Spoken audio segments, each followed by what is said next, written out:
Bienvenidos y bienvenidas a este espacio que el Tribunal Supremo de Elecciones ha generado para que la ciudadanía pueda conocer a las 20 personas que postularán su nombre para alcanzar la presidencia de la República. Conoceremos no solo a las personas, sino también la visión que tienen para el país y sobre todo sus propuestas específicas para diferentes poblaciones. A todas las candidaturas se les harán las mismas preguntas para que usted pueda hacer sus propias comparaciones. Le damos la bienvenida a don Fabricio Alvarado Muñoz del Partido Nueva República. Así es, muchas gracias por la invitación y por este espacio para compartir algunas de nuestras ideas con el pueblo de Costa Rica. Muchas gracias. Don Fabricio, vamos a iniciar de una vez. Claro. Contarle a la gente quién es Fabricio Alvarado. Bueno, Fabricio Alvarado es un hombre de familia en primer lugar, muy involucrado con su familia en los caminos de Dios. Vecino de Desamparados de toda mi vida, desde mi niñez, primero en el lado de Higuito, de San Miguel de Desamparados, y ya luego más al centro después de que me casé. Tengo, pues como ya dije, una esposa que amo profundamente y 2 hijas de 16 casi, la mayor, y de 11 la menor. Y pues con ellas construimos desde diferentes flancos y puntos de vista. Soy periodista de profesión, lo ejercí durante varios años aquí en Costa Rica y desde el año 2013 pues Dios me metió en esto de la política y no he podido salir, aun cuando he querido a veces, ¿verdad? Pero aquí estoy y realmente con un deseo profundo de servirle al pueblo de Costa Rica. Hemos construido un proyecto político llamado Nueva República que creo que reúne las condiciones no solo de capacidad, sino también de valores para servirle a este país con base en lo que necesita en este momento. Bueno, hablando de eso, cuando alguien aspira a la presidencia de la República, tiene una visión país, algo Claro. que quiere construir. ¿Cuál es ese país que busca construir Fabricio Alvarado? Queremos construir y sentar las bases para un país donde pues reine la seguridad, que en este momento es la mayor preocupación de la mayoría de los costarricenses, donde se defiendan los principios y valores que nos han hecho grandes como país, que esos principios y valores se le enseñen a nuestros niños desde la escuela, pasando por el colegio también y llegando hasta la universidad, pero no solamente con principios y valores, sino también con una educación completa, con una educación sólida en las carreras del siglo XXI, en las carreras que permitirán que esos niños y jóvenes, que esas nuevas generaciones, pues puedan conseguir buenos trabajos bien remunerados. Es decir, un país donde haya oportunidades, donde haya empleo, donde haya una buena educación que genere esas oportunidades y donde haya seguridad. Nuestro plan de gobierno precisamente reúne esas preocupaciones y ese deseo de convertir a Costa Rica, y yo creo que esto lo resume todo, en una sola Costa Rica. Hasta el momento hemos vivido en 2 Costa Rica, la del Valle Central y la de las costas, por otro lado, la de las zonas rurales y costeras. Bueno, hoy creo que con nuestro plan de gobierno le estamos dando un enfoque muy claro al país de que queremos ser una sola Costa Rica, un país donde todos reciban, donde nos acordemos de todos desde el gobierno y donde todos se sientan apoyados desde el gobierno también, donde el gobierno le dé nuevas oportunidades a todos y no solo a los que están más cerca del centro. Esa es la visión que tenemos para el país. Muchas gracias. Don Fabricio, en los últimos meses, la Facultad Latinoamericana de Ciencias Sociales, Flaxo Costa Rica, ha realizado grupos focales con toda la ciudadanía y en base a ello creamos una dinámica que llamaremos 10 preguntas, 10 respuestas, que enfocándonos en que Costa Rica, a pesar de ser un país tan chiquitito, es tremendamente diverso. Claro. Y las diferentes poblaciones tienen sus propias necesidades y dudas. Damos inicio. Claro. Las personas con discapacidad han sido históricamente una población sujeta de múltiples discriminaciones y limitaciones. Por ello, queremos conocer sus propuestas en materia de atención, inclusión, accesibilidad, autonomía de la población con discapacidad, no solo en el qué, sino en cómo lograr alcanzar esas propuestas. Sí, mire, definitivamente lo que en este momento se necesita en Costa Rica es que las leyes se apliquen correctamente, porque si nos ponemos a pensar una nueva ley o hacer una nueva propuesta, eso ya no es necesario. La ley 7600 y otro tipo de leyes que pues respaldan y protegen a esa población. Lo que ha faltado es que se ejecuten como tiene que ser. Exigirle, por ejemplo, a las diferentes empresas, a las diferentes autoridades, incluso del Estado, que cumplan con esa ley, no solamente en términos de accesibilidad, sino también en términos de oportunidades, desde la educación, precisamente una de las herramientas que nosotros pretendemos utilizar para la inclusión de las personas con discapacidad son las nuevas tecnologías. Hoy por hoy, uno de los mayores retos que tenemos en materia de educación es llevar a la educación a los niveles de países que han alcanzado grandes cosas utilizando las nuevas tecnologías, la inteligencia artificial, el blockchain, el web 4.0, que generan muchas facilidades precisamente, no solamente para la población en general, sino para poblaciones como esta en particular. Yo creo que a partir del momento en que en la educación esta población se sienta incluida, verdaderamente incluida, pues vamos a empezar a ver mejores resultados porque quizá lo que hoy ha faltado o lo que actualmente ha faltado en materia de educación es que nuestros educadores cuenten con las herramientas precisamente para atender a las personas de esta población en las aulas, que hoy pues muchas de ellas ya están junto con los demás, pero al final las herramientas que tiene el educador no le permite llevarlo al mismo conocimiento que las otras personas. Por eso es que necesitamos herramientas tecnológicas. Incluso desde este periodo nosotros hemos planteado que especialmente aquellas que tienen, que viven en una situación de pobreza mayor, se les devuelva el impuesto al valor agregado cuando se trata de comprar útiles escolares o herramientas tecnológicas. Bueno, a través de la tecnología nosotros creemos que una de las poblaciones más beneficiadas llevando esa tecnología a la educación es la población de personas con discapacidad, sin duda alguna. Perfecto. Don Fabricio, las mujeres en Costa Rica, más que una población, constituimos la mitad de ella y también la mitad del padrón electoral, pero los datos confirman que cargamos con dobles y triples jornadas de trabajo, salarios más bajos y mayores tasas de violencia. ¿Cuál es su propuesta concreta y viable para garantizar la seguridad física y laboral de las mujeres en Costa Rica y cómo desarrollarla? Nosotros no tenemos ninguna duda de que la fuerza laboral de la mujer es vital, no solo por la cantidad de mujeres, sino por la calidad del trabajo que realizan. Nosotros planteamos precisamente darle una transformación a lo que hoy se conoce como el Instituto Nacional de la Mujer, y ha sido malinterpretada nuestra propuesta porque piensan que, contrario a lo que realmente es, estamos quitando protección a la mujer. Al contrario, nosotros queremos transformar el INAMU en el Ministerio de la Familia para que la mujer, de alguna manera, no solamente sea protegida de la agresión física, del abandono que existe en muchos casos por parte de los gobiernos, sino que también a través de un Ministerio de la Familia pueda tratarse el tema de la familia de una manera más integral, que al final eso va a beneficiar más a las mujeres y a las personas menores de edad. ¿Por qué? Porque creemos que muchas veces el enfoque que se le ha dado a este tema ha sido el enfoque de poner a la mujer como enemiga del hombre y al hombre como enemigo de la mujer. Y yo pienso que si se le da un tratamiento más integral, vamos a ver resultados diferentes. Claramente hay que establecer políticas salariales que permitan a la mujer tener mayores oportunidades, que le permitan a la mujer alcanzar, porque yo creo que no hay ni siquiera que discutir que tienen las mismas capacidades, que en muchos casos pues incluso se presentan a la mesa con hasta más títulos que un hombre, pero no se les da oportunidad precisamente por esa discriminación que existe históricamente, o porque incluso se toma en cuenta, bueno, es que esta mujer si después queda embarazada nos va a dejar durante tantos meses. Bueno, ese tipo de cosas tienen que acabarse y nuestra política claramente está siempre en proteger a la mujer. ¿Por qué? Y le pongo un ejemplo.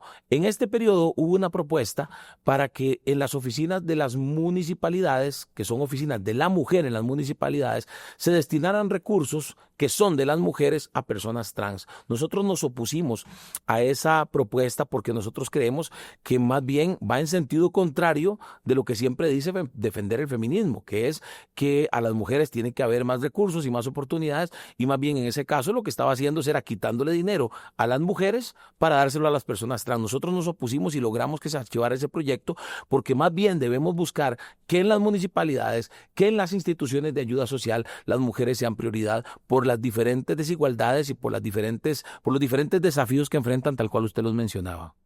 Excelente. Hoy en día la niñez registra una afectación real, producto de la baja en la inversión social y un aumento en las tasas de violencia de la que son víctimas directas. Claro.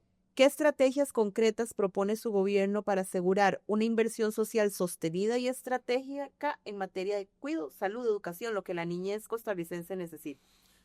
Esa es una pregunta muy amplia porque, bueno, vuelvo al mismo tema del Ministerio de la Familia. Con un Ministerio de la Familia más sólido podemos atender a la familia como base de la sociedad según lo establece la Constitución.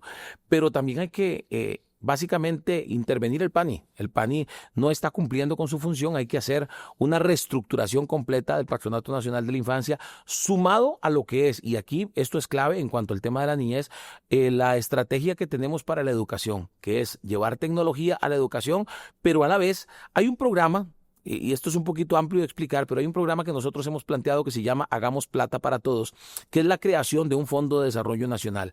Ese Fondo de Desarrollo Nacional, alimentado con grandes proyectos como el Canal Verde Interoceánico, como la exploración y explotación de recursos minerales y naturales, como la atracción de empresas de alta tecnología para hacer de Costa Rica una gran zona franca de alta tecnología.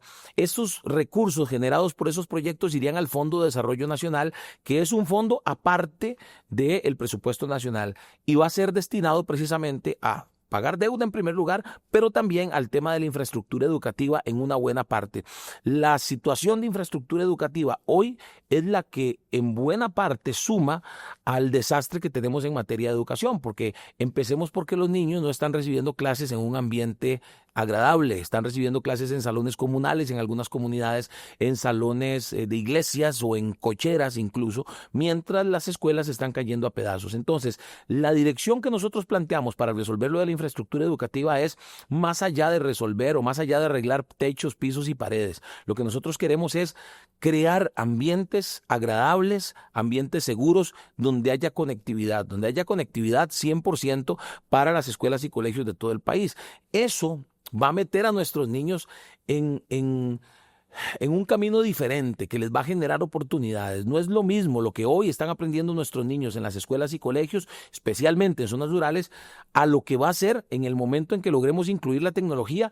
Esto a la par, por supuesto, de capacitaciones para los docentes a través de inteligencia artificial, meter a los niños en la metodología STEAM, ciencia, tecnología, ingeniería, artes, matemáticas, es decir, más que ayuda social que se necesita, que por supuesto no podemos descuidar las redes de cuidado, no podemos descuidar los programas sociales, no podemos descuidar, por ejemplo, o no puede volver a suceder lo que pasó en el 2025 cuando dejaron de entregarse ayudas a las familias que tienen niños gravemente enfermos en el hospital de niños, ayudas, licencias, que incluso fue un proyecto de mi autoría allá en el periodo 2014-2018, es decir, todo eso no puede dejar de pasar, pero más que las ayudas sociales y más que la inversión social, lo cual es importantísimo, debemos empezar desde la educación para generarle las oportunidades a aquellos que están en las condiciones más paupérrimas de pobreza para que salgan adelante, y eso es a través de la educación sin ninguna duda. Muchas gracias. Luego de la niñez viene la juventud, que hoy en día expresa desesperanza, indiferencia, que trabajar o estudiar ya no les garantiza independencia económica y que sienten que pierden el país que sus padres y madres recuerdan. ¿Qué medidas tomará para reconstruir ese horizonte y evitar que la indiferencia o el desencanto definan la relación de las nuevas generaciones con la democracia, con sus oportunidades y con su calidad de vida? Wow, es una pregunta extraordinaria porque precisamente la juventud es la que está más cerca de llegar a tomar las riendas de este país, ¿verdad? Y yo una vez leí un estudio internacional en el que le preguntaban a los jóvenes qué sentimiento les generaba la palabra política, qué sentimiento les generaba, qué pensaban cuando les hablaban de política. Y de 14 sentimientos, solo 3 eran positivos, 11 eran negativos. Esa fue una investigación que yo hice para una exposición que tenía que realizar sobre ese tema. Y pues, en definitiva, vuelvo al tema de la educación. El plan que nosotros estamos planteando o presentándole al país para la educación, pues precisamente incluye que en los colegios haya una metodología, aparte de la metodología STEAM que ya mencioné, también una serie de herramientas y una serie de enseñanzas que hoy no existen y que les pueden generar a ellos muchas herramientas para el futuro. Educación financiera, por ejemplo, que se les enseñe a los jóvenes cómo manejar sus finanzas una vez que empiecen a trabajar, cómo manejar una tarjeta de crédito, cómo organizar el presupuesto de su salario, etcétera, etcétera, sea cual sea este salario. Herramientas para emprender. Muchos salen del colegio y lo que quieren es emprender, quieren abrir su propio negocio, tienen de pronto los talentos, las cualidades, no necesariamente quieren entrar a la universidad o quieren entrar a la universidad y emprender al mismo tiempo. Herramientas para emprender, educación vial, los pleitos en carretera, los enormes índices de muertes en carretera tienen que ver mucho con este tema. No le podemos restar importancia a algo que está trayendo muerte, que está trayendo destrucción a las familias costarricenses, que es la falta de educación vial. La gente se está peleando en carretera y yo creo que eso se puede resolver desde la juventud, enseñándole a la gente manejo de inteligencia emocional, manejo de salud mental, etcétera, etcétera, en un sistema educativo que no nos está dando esas herramientas. Bilingüismo, por supuesto que sí también. Yo creo que definitivamente un estudiante en colegio que salga hablando buen inglés sale mucho más motivado para enfrentar la vida que otro que tiene que pulsearla porque va apenas con lo básico y nuestro sistema educativo está quedando debiendo en ese tema. Y le sumo un tema más, el tema de los valores. Yo creo que hoy parte de la desazón, la desesperanza, la violencia que hoy existe con más pleitos en carretera, con más pleitos en escuelas y colegios, es porque abandonamos los valores, dejamos de hablar de Dios, dejamos de hablar de los valores en la educación y estamos viendo las consecuencias de esas malas decisiones de gobiernos pasados y presentes también. Muy bien. Y luego tenemos claro que la pirámide poblacional en el país se está invirtiendo. Y hoy tenemos muy pocas personas jóvenes frente a una población adulta mayor que crece y que dice que sus pensiones no cubren ni medicina ni alquiler. ¿Qué reforma impulsará para evitar que el encarecimiento convierta la vejez en una etapa de pobreza?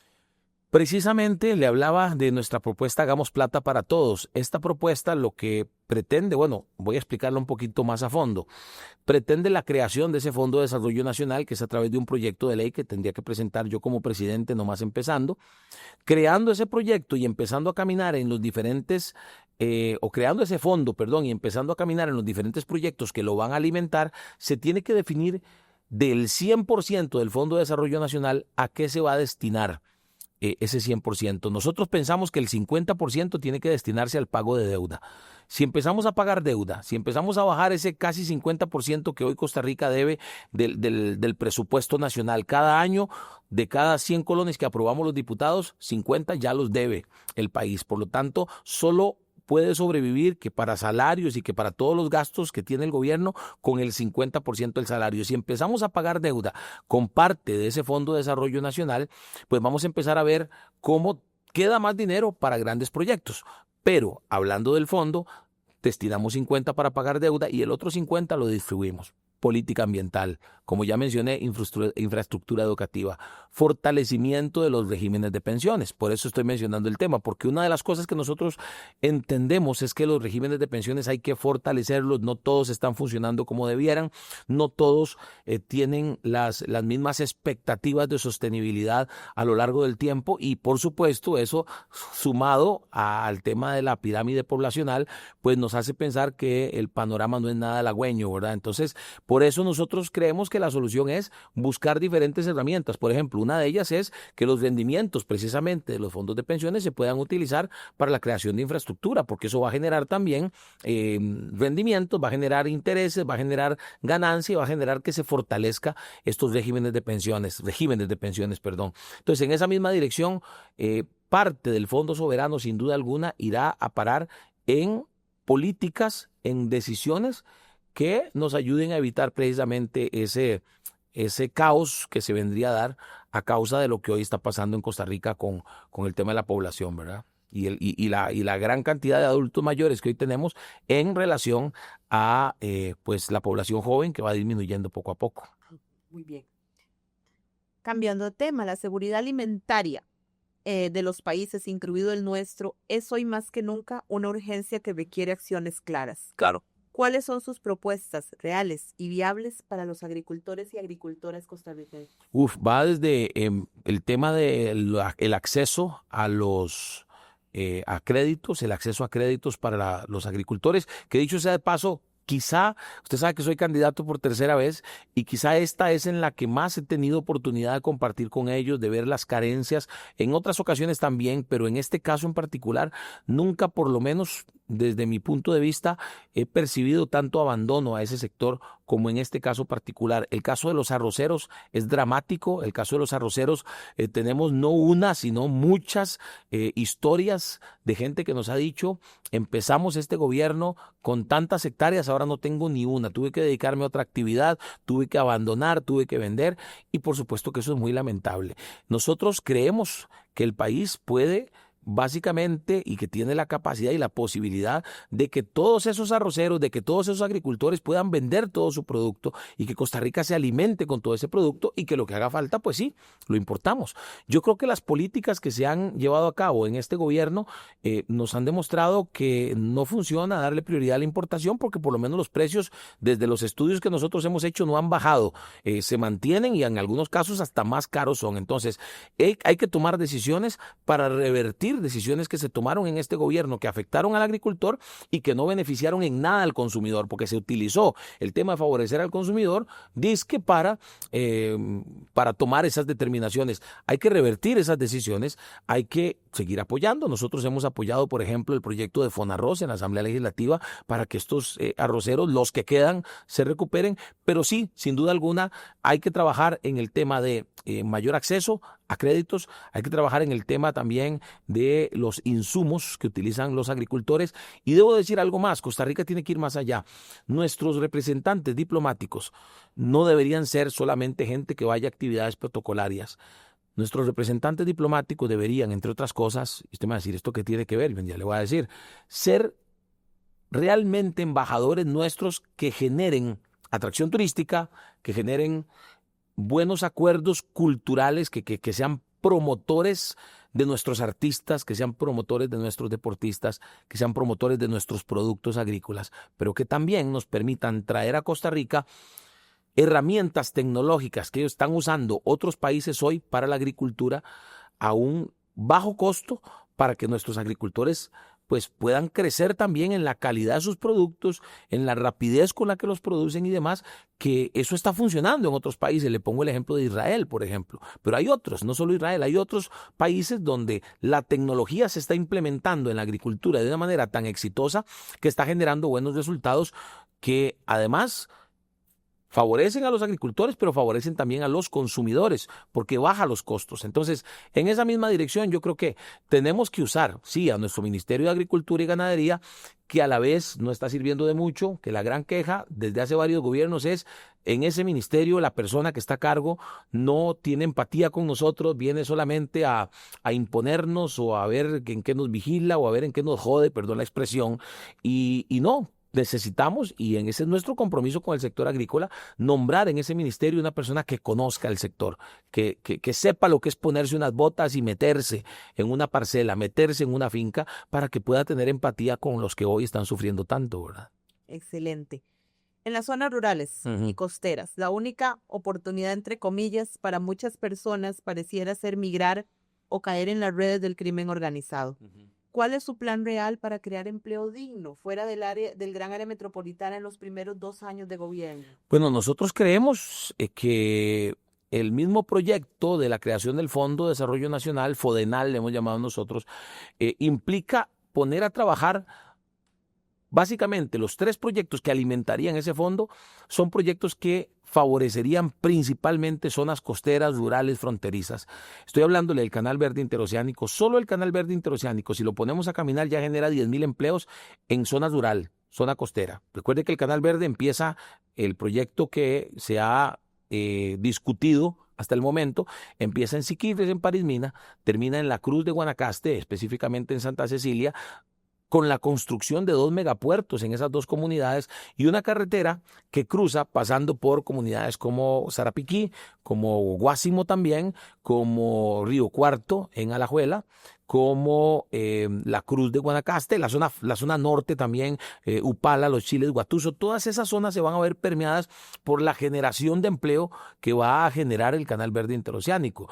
El tema de la exploración y explotación de recursos minerales y naturales, que los ambientalistas se nos paran de uñas cuando hablamos de este tema, pero hay que decir que nuestro planteamiento, precisamente a propósito de lo que mencioné anteriormente, de que en el Fondo de Desarrollo Nacional se destine un porcentaje para política ambiental, nuestro planteamiento es que se haga de forma ordenada. No es que vamos a ir ahí a destruir montañas y a destruir lugares protegidos, no, es que se haga de la mano con la empresa privada, generando buenos recursos para Costa Rica, no con contratos que nos generen un canon de un 5%. Eso no sirve. Hay que hacer acuerdos con las empresas privadas que saben de este tema, que estarían interesadas en entrarle al tema de la exploración de cobre, de oro, de gas natural, incluso de petróleo. Desde nuestro punto de vista se puede explorar y se puede pensar en el tema para que en esa negociación Costa Rica se quede con un 40%. Sí, el trabajo lo va a hacer la empresa privada, pero es el terreno de Costa Rica y es la riqueza de Costa Rica. No puede seguir pasando lo que hoy está sucediendo con Cruzitas, donde entre 2.500 y 3.000 millones de dólares se están perdiendo, se están yendo a otro país, y mientras nuestra gente se está muriendo del hambre en esas zonas rurales, pues tenemos esa riqueza que podríamos trabajar para generar muchos proyectos de desarrollo, para generar mucha atención precisamente a esa población. Cobre, por ejemplo, que se dice que hay estudios, incluso tenemos reunión en estos días con el Colegio de Geólogos, hay estudios que dicen que, por ejemplo, si se trata de cobre, en Talamanca se encuentra muchísimo cobre y Talamanca es el cantón más pobre del país. Entonces, con ese tipo de proyectos que generarían empleo, que generarían riqueza, nosotros creemos que podemos atender, por supuesto, el tema de la conectividad, la atracción de zonas francas. Hay un proyecto que ya es ley, que nosotros apoyamos en su momento, para darle mayores incentivos, es la palabra, a las zonas francas que se ubiquen en zonas rurales, fuera del gran área metropolitana. Eso hay que aplicarlo. Ya está la ley, hay que aplicarlo. ¿Cómo lo aplicamos? Bueno, también generando otras condiciones de competitividad, como por ejemplo la generación de talento humano. El INA, hay que ponerlo a dar carreras de alta tecnología que en 6 meses o en un año sacan a la gente lista para trabajar en esas zonas francas. Eso no está pasando. Seguimos en un sistema educativo que no está preparando a las nuevas generaciones y a la población costarricense para las ocupaciones del siglo XXI. Pero déjeme decirle, para cerrar, que para nosotros la zona rural es prioridad, las zonas costeras son prioridad.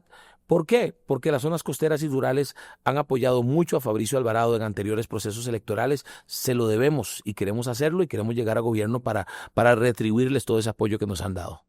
Muchas gracias. Los pueblos afrodescendientes y las comunidades indígenas señalan abandono estatal y decisiones tomadas desde San José sin conocer la realidad territorial. ¿Cómo piensa usted gobernar para territorios que históricamente no han sido escuchados?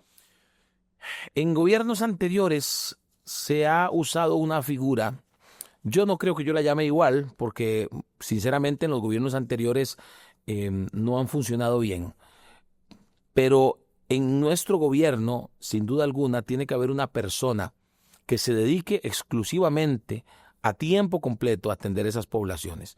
Uno para las poblaciones indígenas, otro para la población afrodescendiente. En otros años o en otros gobiernos se le ha llamado comisionado a esa persona. Bueno, ya buscaremos el nombre. A mí el nombre no me gusta tanto, pero sí creo que, como repito, estas poblaciones lo que necesitan es eso, es sentirse acompañadas. Si no tenemos a una persona o a un equipo de personas trabajando en escucharles constantemente, en visitarles constantemente, en conocer, por ejemplo, en el tema de los indígenas, las enormes necesidades, retos y conflictos que se dan en cuanto al tema de los territorios, de la ocupación de los territorios, o en cuanto a la población afrodescendiente, en cuanto al tema de su cultura y de proteger su cultura, difícilmente ellos van a sentir que se hizo algo por ellos. Ellos lo que, y ha sido también Limón, dicho sea de paso, zonas indígenas como en Buenos Aires de Punta Arenas también, han sido poblaciones con las que nosotros hemos tenido bastante cercanía, hemos tenido mucho contacto, nos hemos sentado mucho con ellos,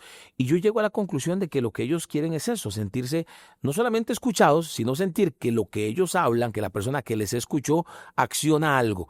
Pero si ni siquiera los escuchan, menos alguien va a hacer algo por ellos. Entonces, a nivel, por ejemplo, en la provincia de Limón, hay enormes retos en materia de generación de empleo. Limón tiene pendiente desde hace más de, 10 años por ahí, la creación o la construcción de una ciudad turística. Imagínense, todo el mundo dice que las playas de Limón son hermosas. Todo el mundo dice que qué bonito eran las playas de Limón. Pero desde hace 8 años... Por lo menos yo recuerdo que en mi primera campaña electoral, 2018, me senté con Cámara de Turismo, Cámara de Comercio de Limón. Ya había un proyecto de una ciudad turística allá por el lado de Cahuita, Puerto Viejo, lo que es la parte sur de Limón. Y 4 años después, con la misma Cámara me senté a hablar y ya tenían el proyecto avanzado con posibles inversionistas interesados, pero no sucedió nada. Esa sería, imagínese usted un proyecto de esa envergadura, la cantidad de empleos que generaría, el entusiasmo, cómo de verdad los limonenses dirían, esta gente de verdad se acordó de nosotros. Y sin duda alguna el tema del Canal Verde Interoceánico que va a favorecer a Limón de forma directa. Limón necesita un aeropuerto internacional, se llama aeropuerto internacional, pero no es internacional, es una pista que no funciona como y para que funcione como aeropuerto internacional hay que hacer una buena inversión. Y bueno, como repito, si hablamos de las poblaciones indígenas, aparte del tema de los territorios, está también el tema del acceso a los servicios, ¿verdad? De que muchas veces ellos para muy distintos trámites, para muy distintas cosas tienen que caminar, porque ni siquiera hay buenos caminos, tienen que caminar pues muchas horas y todos son temas en los que, como repito, para mí se resuelven o por lo menos se avanza en la resolución de esos temas teniendo alguna persona que camine con ellos, que les hable, que los conozca, que no sea un desconocido, que no sea alguien que, mira, vino este fulano y tal, pero después se fue y ni se acordó del nombre de las personas, ¿no? Tiene que haber una relación cercana, tiene que haber una persona que se comprometa, que ame a esas poblaciones y que se meta de lleno en buscar, de la mano con el presidente de la República, por supuesto, y con las entidades de gobierno que correspondan, buscar las soluciones a los problemas que ellos tienen. Perfecto. La población migrante se ve hoy frente a dos posturas. Aquellos quienes levantan la voz por detenerla y aquellos que levantan la voz por hacerla segura para quienes migran, sobre todo por temas de refugio o laborales. ¿Cuál será su postura, la postura de su gobierno frente a la población migrante? Yo creo que lo que ha habido es desorden. Donde hay orden está Dios. Si hay orden, nosotros podríamos identificar fácilmente a las personas que deben ser deportadas porque vienen con malas intenciones, porque tienen antecedentes penales, porque los están buscando en sus países, y habrá otras que no, que vienen más bien buscando nuevas oportunidades porque en países vecinos como Nicaragua, en países como en Venezuela, pues están bajo regímenes dictatoriales, regímenes que les están haciendo daño, regímenes que no les permiten vivir bien, y vamos a ver, creo que sería inhumano decir, no, a esa gente no la vamos a recibir porque no hay campo. Campo hay. Costa Rica es un país pequeño, pero que todavía tiene espacio para la gente buena, para que los que vienen de otros países, si vienen con buenas intenciones, Costa Rica les reciba con los brazos abiertos. Ejemplos tenemos de miles de nicaragüenses, de colombianos, de venezolanos, incluso que hoy están asentados. Yo he tenido mucho contacto con la comunidad venezolana en este país a causa del pasado proceso electoral que para nosotros sin duda alguna fue fraudulento y en el que Nicolás Maduro sigue aferrado al poder, y conocerles, ver que muchos de ellos son incluso, hay entre esos venezolanos gente que preside cámaras en Costa Rica, que dirige empresas en Costa Rica. Entonces, ¿por qué cerrarnos a la posibilidad de recibir gente buena? Sin embargo, cuando hablamos de seguridad y cuando hablamos que incluso, por ejemplo, en Limón se asentó una banda de un país que no quiero mencionar porque no es la idea mencionar lo negativo de países que también tienen cosas buenas, pues cuando vemos que en provincias como el Limón o que en el país ha llegado gente a delinquir viniendo de sus países, sí nos vuelve a una dirección que yo he sido muy enfático en esta campaña, y es mano dura contra la delincuencia. Venga de donde venga, esté de donde esté, y pues si está causando daño en el país, hay que atenderla como tiene que ser, con fuerza, con rigurosidad. Por eso nosotros planteamos, por ejemplo, el estado de excepción, para que si en algún momento es necesario en algunas comunidades, pues se tomen determinaciones desde la Asamblea Legislativa y los grupos policiales de choque entren y saquen a esos delincuentes. Entonces, volviendo al tema de migración, pues nuestras fronteras deben ser fronteras que tengan la capacidad de identificar al momento de su entrada a las personas que pues definitivamente son indeseables y van a venir a hacer daño y vienen huyendo de sus países, pero no huyendo por una razón buena, sino huyendo porque los está buscando la policía. Es un tema muy complejo porque, como repito, hay una línea muy delgada entre el cuidar a nuestro país y ya ser xenofóbicos, ¿verdad? Y eso es algo que nosotros definitivamente no abrazamos. Tenemos casi todos en Costa Rica ya algún familiar, algún amigo, sobre todo de nacionalidad nicaragüense, y pues los vamos a abrazar. Incluso algunos de ellos han hecho su vida aquí, han estudiado aquí, se han hecho profesionales acá, se han casado acá, y hay que recibirlos con los brazos abiertos siempre que vengan y entendiendo la realidad de sus naciones, siempre que vengan, por supuesto, con la intención de hacer vida, pero de hacer buena vida aquí en Costa Rica, el país pura vida, ¿verdad? Que vengan con la intención de convertirse también en pura vida como nosotros. Muy bien, ya para cerrar, Ujú. la opinión pública se divide hoy entre aquella que exige mayor castigo para la población privada de libertad y la que afirma que como seres humanos que cometieron un delito deben ser castigados sin obviar sus derechos humanos. Ujú. ¿Cuál sería su propuesta en el manejo de la población privada de libertad? Nosotros hemos planteado, a propósito de lo que yo le decía en la anterior pregunta, que los delincuentes, que debe haber mano dura contra la delincuencia. Los delincuentes deben estar en la cárcel no porque lo dice Fabricio, sino porque hay un código penal que establece castigos específicos para el delito que cometió esta persona. Yo creo firmemente en que los reos deben trabajar en las cárceles y eso para nada es atentar contra los derechos humanos de los delincuentes. O sea, ¿cómo si nosotros afuera, que no somos delincuentes, tenemos que trabajar para comer, para vivir, pues cómo no va a tener que trabajar una persona que cometió un delito, que fue sentenciado por ese delito y que pues incluso dentro de nuestra propuesta, incluso yo presenté un proyecto de ley en esa dirección, puede ser que el juez incluso determine, si este proyecto se aprueba, que parte de su sentencia sea que dentro de la cárcel tiene que trabajar. Un privado de libertad dentro de la cárcel trabajando está ocupado. No está su mente ociosa, no está pensando, digámoslo en buen tico, no está pensando tonteras o no tiene tiempo para pensar en cómo delinquir hacia afuera. Un reo o un privado de libertad trabajando dentro de la cárcel también está generando su propia manutención. Un privado de libertad por mes a Costa Rica le cuesta 600,000 colones aproximadamente, entre 450 y 600,000 colones, números más, números menos, pero básicamente yo creo que es bueno que ellos mismos sean los que generen esa manutención y no tengamos que pagarlo nosotros con nuestros impuestos, ¿verdad? Entonces, en esa misma dirección, yo creo que además, número 3, un privado de libertad trabajando, estudiando, siendo atendido incluso en la parte espiritual, y ahorita le voy a decir algo sobre eso, lo estamos preparando para que cuando le toque salir, si es que la condena es corta, pues salga no a volver a delinquir, sino que salga a buscar trabajo, que salga con una mentalidad diferente, a buscar ser parte de una sociedad productiva, ser parte de la población o de la fuerza laboral que genera cosas buenas para el país.